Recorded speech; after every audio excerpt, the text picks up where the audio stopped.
I'm an ER doctor, and the most common foreign object we remove is way more elaborate than you think. Okay, you guys are not going to believe this. Seriously, I've seen some things in the ER, years of it. But this is just something else.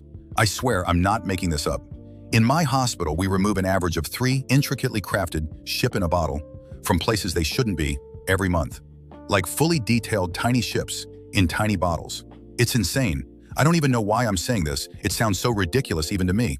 It felt like a fever dream, a bizarre anomaly in the routine chaos of the ER. I'm a specialist, I guess you could say. Foreign object removal. Sounds glamorous, right? It's mostly Lego bricks and button batteries. Occasionally, a rogue grape. But the ship-in-a-bottle thing, that started about 2 years ago. When I first saw it, I thought someone was messing with me. I mean, who swallows a ship in a bottle? But no, it was real. Tiny rigging, tiny sails, tiny little cannons.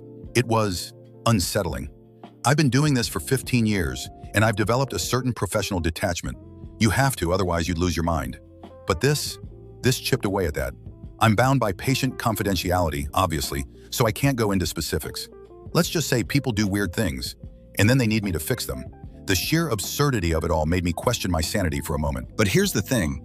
It wasn't just one. It kept happening. And then I noticed something, a recurring detail. Across all the cases, all the bottles were identical.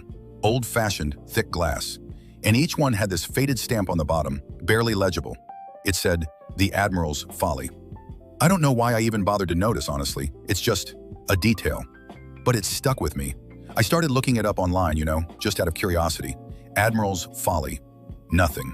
No historical ships, no famous admirals, nothing.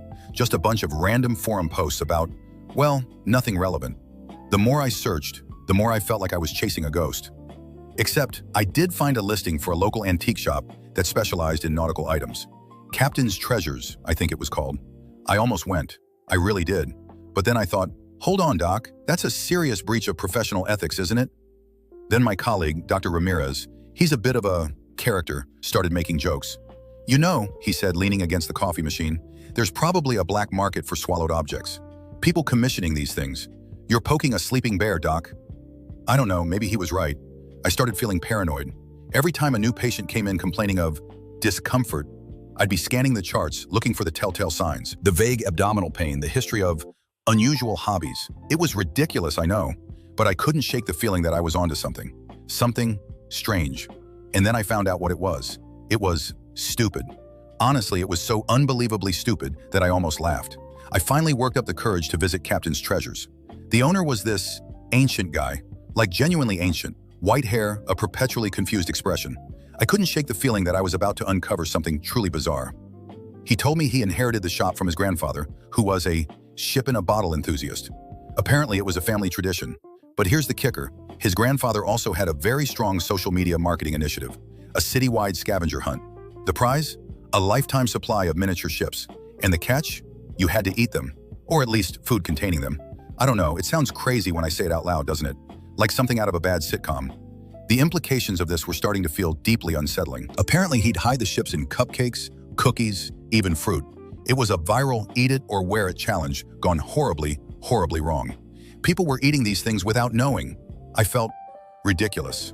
All this paranoia, all this investigation for a viral marketing stunt. The hospital administration, of course, went ballistic. They mandated a public awareness campaign.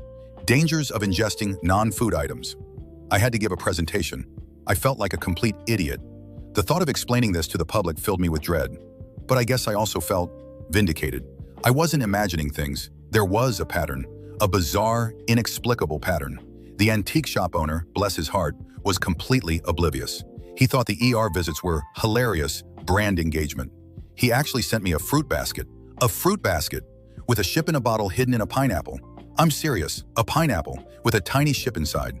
I stared at the pineapple, wondering what other secrets it held. I don't even know what to do with that.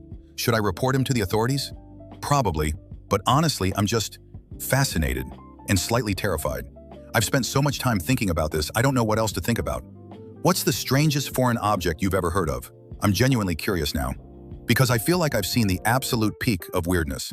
The image of that tiny ship nestled in the pineapple kept replaying in my mind. So, should I report him to the authorities, or just be glad I have a new hobby? And more importantly, should I check my fruit basket before I take a bite of this pineapple? What's the strangest foreign object you've ever heard of? I couldn't shake the feeling that this was just the beginning of something far stranger.